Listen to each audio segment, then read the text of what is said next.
大家好，欢迎大家来到同在。今天我们来分享的话题是惊天的阴谋。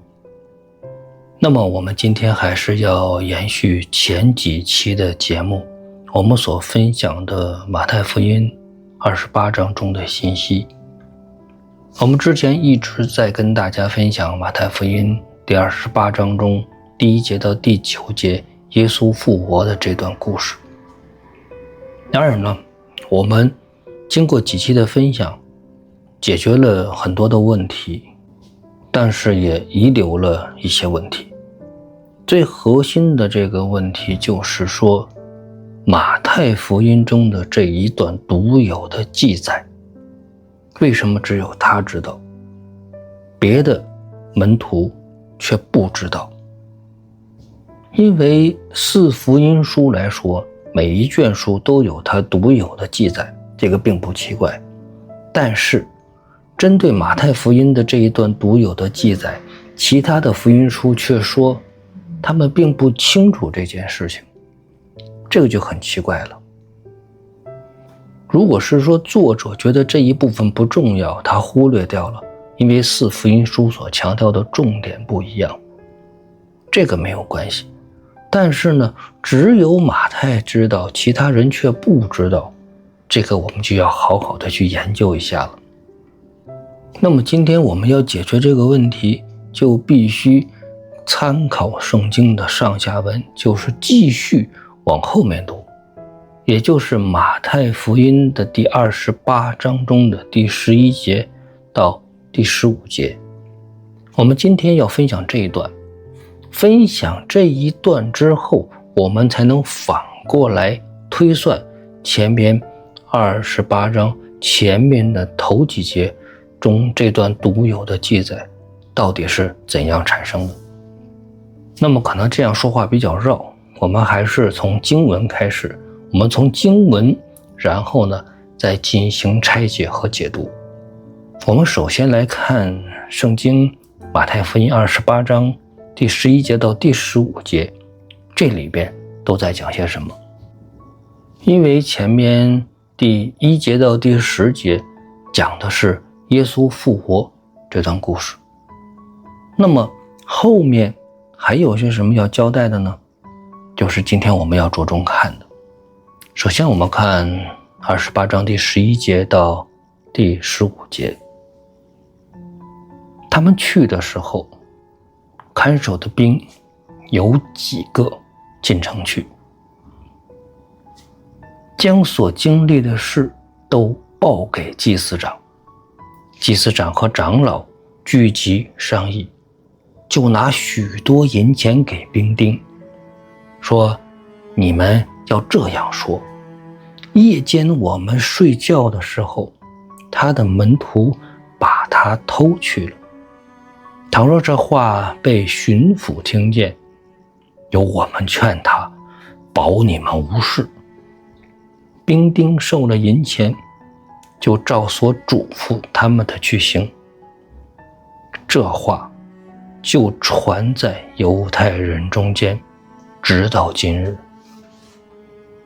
当然，当我们第一次看这段经文的时候，我们可能并不觉得有什么奇怪，而且这段经文中呢，也没有什么难解的部分，话语上呢都很容易理解。但是还是那句话，如果您回去对照其他的福音书，这一段也是没有的。所以关于耶稣复活，马太福音中不仅是前面天使出现这一段是其他福音书没有的，后面这些兵丁和祭司长之间的这个阴谋，也就是他们串通的这件事情，同样是马太福音中所独有的记载。所以前后这2段都是独有记载，这里边就有很多东西可说了。首先呢，我们还是先着重的看这段经文。这段经文所讲的就是什么呢？首先，他们去的时候，也就是呢，这群妇女走了。这群妇女呢，回去报告门徒了。那么看守的兵有几个进城去？也就是说，看守的兵没有全部走，而是留下一部分，另有几个回去通风报信。这里边有什么好解读的呢？也就是说，罗马兵醒过来以后，他们仍然觉得自己重要的事情要看守这个坟墓，没有撒丫子都跑，没有全部都走，还是留下一部分看守的兵，另有几个去通风报信。这反映了罗马兵丁的秩序，也就是他们的军纪。出现了这样的事情，也没有全部逃跑。好，我们先把话放在这里，后面呢还会有关于这方面的解读。那么他们有几个人回去通风报信，就将他们所经历的事报告给祭司长。经历的事都些什么事情呢？那么一定是有这群妇女来了，这群妇女呢也进了坟墓了，而且呢耶稣不在了，耶稣的身体不在了，这是他们要报告给大祭司的。但是其中除了这些事情以外，同样会有天使出现了，是天使打开了坟墓，也一定会跟祭司长说的。也就是说，前面马太福音中对于天使的那段记载，这些个兵丁非常有可能也是如实的报告给了祭司长。祭司长跟长老就在一起商议这样的事情怎么处理。因为最大的问题是耶稣的身体不在了，这个没有办法解释。但是呢，出现了很多的异象，出现了很多超自然的现象。我们在这里所看到的就是祭司长跟长老这些所谓的犹太人中的精英，熟读律法，熟读圣经的，而且是他们号称是犹太人中最敬虔最爱神的。当出现了这样的神迹奇事的时候，他们不以为然。说到这里，您可能会说，那罗马兵丁可能不一定说天使来的事情啊。如果他们只说就是没有看守好耶稣的身体不在了呢？我觉得如果这样说的话，祭司长跟长老不一定会帮他们。如果是因为罗马兵丁的玩忽职守，那么造成了耶稣身体不在了，那刚好祭司长跟长老可以推卸责任呢。但是呢，如果罗马兵丁说这我们可是没有办法，那天兵都从天上下来了，而且呢他的相貌如同闪电盯着我们，把我们都吓个半死，我们动都不能动。最后呢，耶稣的身体不见了，我们也没办法。罗马兵再厉害也没有办法跟神仙打架，也打不过天使啊。所以说他们回去跟祭司长和长老一定是一五一十的说。为什么要一五一十的说？我们知道罗马军队里的纪律那是非常严明的，一点点的小失误都要受到处罚的。何况他们这一次所执行的任务如此的重要，他们看守的是耶稣的坟墓。但是呢，在看守耶稣坟墓的过程中，门开了，耶稣的身体不见了。这样的事情如果被总督，也就是呢比拉多知道，这还得了？这对于罗马兵丁来讲，这是他们不可能所面对的这种责任。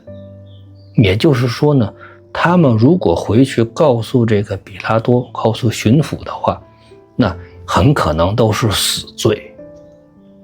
所以这个时候是祭司长和长老法利赛人他们请求比拉多派他们出去的，那肯定是第一时间回来和这些人商议。那怎么办？就直截了当的告诉祭司长，这不是我们能解决的，我们不是不去看守，而是下来一位如此强大的，我们真的打不过，吓都把人吓死了，何况是动手呢？所以这里边我们看到的是，对于罗马士兵来讲，他们有自己的难言之隐。他们如果一五一十的回去跟巡抚禀报的话，那肯定是吃不了兜着走。这个时候呢，他们唯一的选择就是马上报告给祭司长跟长老，因为这是你们的事情，看看你们怎么办。那么这个时候祭司长跟长老怎么做的呢？马上他们就拿出了许多的钱来。祭司长那个年代是很有钱的，为什么呢？因为圣殿前面呢兑换银钱的买卖，那都是要向他们来租的，也就是呢这些个整个圣殿的这些场地，那都是归祭司长来管的。谁到那里去租一个摊位，那都是要给祭司长进贡的。所以他们这些人都是很富有的。那么祭司长跟长老明明已经听到了罗马兵丁所说的这些事情，他们仍然不以为然。也就是说，他们已经在金钱的利诱下堕落到连神迹奇事都不相信了。他们的眼中根本就没有神，他们的眼中只有利益。所以呢，他们跟这些罗马兵丁说，你们就说你们睡着了。你们睡着的时候呢，他们的门徒来，耶稣的门徒来把他的身体给偷去了，这样就行了。那么对于罗马兵丁来讲，这么说有没有问题呢？当然有问题。之前我们所看到这段经文的时候，觉得祭司长和长老给他们出的这个主意看似是不错。那如果是这些兵丁回去就说夜间我们睡着了，然后呢门徒来把耶稣的身体偷走了，他们到比拉多那里去交差，交不交得了差呢？答案是肯定交不了差的。因为罗马军队的纪律是非常严格的，那么你们去看守坟墓怎么可以睡着呢？那么一定是轮班值守的，不可以有松懈的，而且在这儿看守的兵又不是一个两个，应该是有一些。那么这些人晚上一定是24小时轮班值守的，是不可能出现睡着这种情况。所以说呢，夜间睡着的时候门徒来把他偷去了，这是给谁听的呢？这是给犹太人听的。罗马人是绝对不相信这句话的，因为罗马人清楚他们的军队纪律是严明的，夜间看守的士兵是不可能睡着的。如果睡着了，打个比方，两军交战的时候，那么夜间放哨的士兵如果是睡着了，那就是灭顶之灾，这种行为是有可能杀头的。所以后面才有这句话，倘若这话被巡抚听见，由我们劝他，保你们无事。也就是说，这话被巡抚听见的话，巡抚一定会找这些兵丁的麻烦。但是祭司长跟长老说了，如果巡抚找你麻烦的话，那我们来劝他，保你们无事。怎么来劝呢？就说这是我们犹太人自己的事情，没有关系，他们可能也就是一时累了，或者是呢身体不适，而且呢即便是这样也没有出什么严重的后果，也就是他的门徒呢，耶稣的门徒把耶稣的身体拿走了，就这样，耶稣不见了，丢了。那么祭司长和长老所要的就是这样一种结果。为什么呢？因为如果这件事情传到民间去的话，会是一个什么样的效果？民间一定有很多人是渴慕耶稣的，有相当数量的人是听过耶稣神迹的，而且也有很多人相信耶稣就是救世主的。但是如果从罗马兵丁的口中传出这样一句话，说耶稣其实当天已经死了，死了之后埋在坟墓里的时候呢，他的门徒偷偷的把他的身体给偷走了，那么这样的话就可以否认耶稣是神。也就是说呢，如果耶稣的身体是被门徒所偷走的，那么耶稣只是一个人，他绝对不是神，也不是弥赛亚，更不是救主。这就是祭司长跟长老所要达成的结果。而事实上，这些兵丁是不是这样做的呢？他们当然是收了钱，因为如果不收钱，一五一十的回去跟巡抚报告的话，那么这些人还吃不了兜着走，有可能呢要进监狱，甚至掉脑袋。还不如卖一个顺水的人情，跟这些个祭司长跟长老他们打成一片，还不如跟他们合作，不仅没事，还能有钱赚。所以这些兵丁就按照祭司长跟长老所商议的去行了。后面的效果有没有达成呢？当然是达成了。这里边提到，这话就传在犹太人中间，直到今日。直到今日是什么意思？就是说直到马太福音所写成的那个日子。我们知道四福音书，我们一般认为马可福音是最早成书的，因为马可要在罗马教会服侍，要在很多外邦人的中间进行服侍。那么当时没有完备的圣经，只有旧约，那么当时的教会里边急需一本能够讲述耶稣生平的这样的一卷书。所以呢，在彼得的口述下，马可执笔完成了马可福音。但是马可福音中对于耶稣复活的这段记载，明明的写出门是怎么打开的，他们不知道，这些妇女们不知道。而且当时的犹太人中也一定流传着很多这样的传说，就是说你们信的那个耶稣其实没有复活，你们信的那个耶稣的身体是被门徒给偷去的。罗马人都说了，当时的那些罗马兵他们是因为夜间睡着了，所以门徒就趁着这个时间把耶稣的身体偷去。但是呢，你们这些信基督教的人，你们却说耶稣是复活的。我们相信有可能马太福音的作者马太其实是看过马可福音的，他看到马可福音中关于这一段的记载是有问题的，是缺失的，不能说是有问题，就是说马可福音中的这段记载是缺东西的。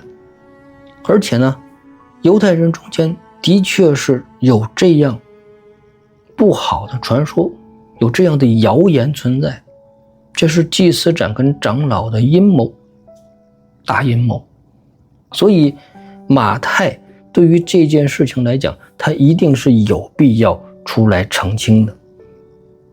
那么不仅要将门怎么打开的说清楚，还要把这个谣言的出处，也就是祭司长跟长老是跟罗马兵丁在一起商议，收受了贿赂，这些罗马兵丁才说出了这样的谣言。马太一定要把这件事情说清楚。但是这里边所要提出来的问题就是，为什么马太会知道，而别人却不知道？我们上一期的节目已经提及到了这个问题，也就是说，如果能从罗马人嘴中知道第一手消息，在这些门徒中只有马太做得到，因为马太是与罗马人有交情的。我们知道，在众门徒之中，情商比较高，人际关系就是人脉比较广的是谁呢？是约翰。但是约翰是在犹太人中间，他的关系网，他的人脉网比较大，因为祭司长都认识他，祭司长的家他都能随意的出入。但是呢，约翰和罗马人没有什么关系，而马太却不一样。马太是税吏出身，他跟罗马人是有关系的，而且呢，作为税吏来说，作为一个有钱的税吏，那么马太有可能跟一些罗马的高阶层的军官，一些个位高权重的一些人士，有可能交情还很深。所以基于这一点，马太觉得必须要搞清楚这件事情到底是怎么发生的。但是呢，我们知道兵丁收了钱了，兵丁收钱之后，他也照着祭司长跟长老都给说出去了。那么兵丁为什么后来又把这句话传出来了呢？那么当时我们可以知道，当时这件事情其实只有兵丁知道。然后呢，兵丁又告诉祭司长跟长老，所以说呢，在犹太人中的祭司长跟众长老，他们也知道这件事情。那么祭司长跟长老会不会把真实的情况传出来呢？肯定不会，因为他们是谣言的制造者，而且他们还贿赂了罗马兵丁。唯一能够把这些事情传出来的，就是最后把这些事情透露出来的真实情况讲出来的，只有当时的罗马兵丁。所以我们可以想象的是，在一种什么样的情况下可以把这些话传出来呢？因为兵丁最后有没有事？一定是没事。虽然他们跟巡抚说他们睡着了，他们呢没有尽职尽责，但是呢有祭司长跟长老的帮助，他们都安然无事。而且呢他们还获得了很多的钱。但是对于一个人来说，如果你这一生中你见到过天使，而且是眼睁睁的天使就在你的面前，还把你吓个半死，这对你人生来讲一定是非常重大的一件事情。所以我们能够想象到的就是这些罗马兵丁，他们亲眼看到了天使，这件事情对于他们内心来讲，这是有极大的震撼。虽然当时他由于祭司长和长老们的贿赂，以及呢害怕巡抚追究这件事情，他们把当时的情况隐藏起来了。但是呢，日后没事，过了很多年以后，如果真的有人在问起这件事情的时候，也许在日后很多年某一天，马太找到了这当时的罗马兵。马太以自己曾经税吏的身份说，那起码从前咱们是同事，我们是相互了解的，大家曾经都在一条船上，而如今呢，你也没事，也没人追究你的责任，那你就告诉我当时到底发生了什么事情。我觉得对于罗马兵来讲，他也许会说出来，即使不是这样的版本，就算罗马人跟罗马人之间聊天的时候，那么也可能会把这件事情传出来。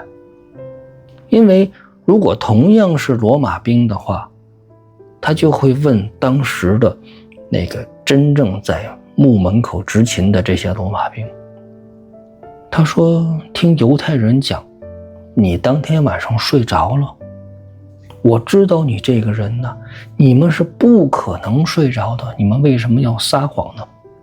因为从罗马人的角度来讲，一听这件事情就不太可能发生，他们一定知道这里边是另有隐情的。所以呢，当天执勤的这些罗马兵反正知道自己也没什么事了，因为这是犹太人的秘密，索性呢就干脆在罗马人之间是可以说的。他可能就会说，哪里睡着，其实啊那是天使下来了，而且啊天使还把我们吓个半死。后来呢是祭司长跟长老他们教我们这么说的。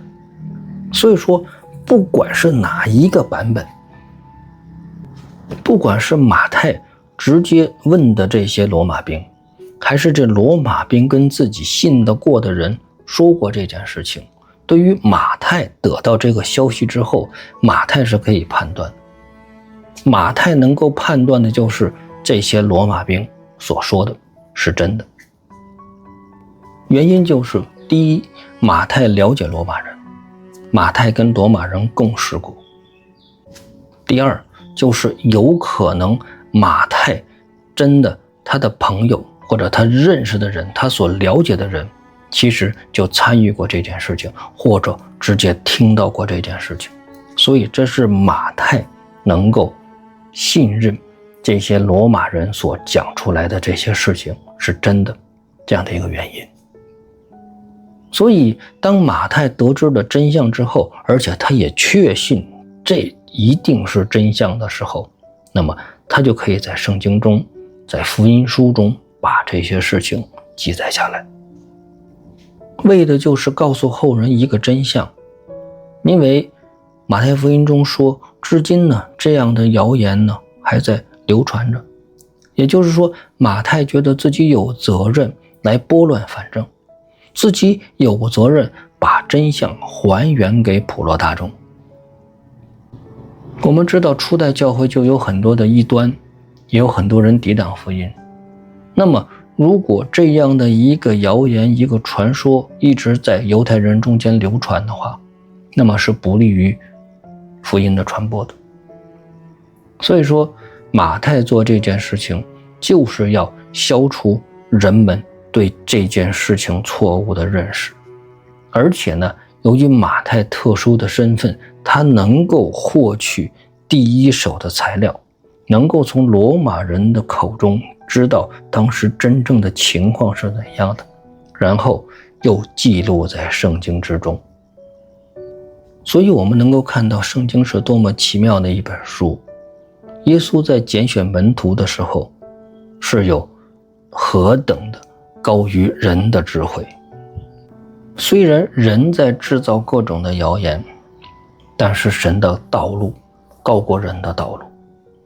马太在这件事情上就戳穿了祭司长跟长老们所制造出来的这个惊天的阴谋。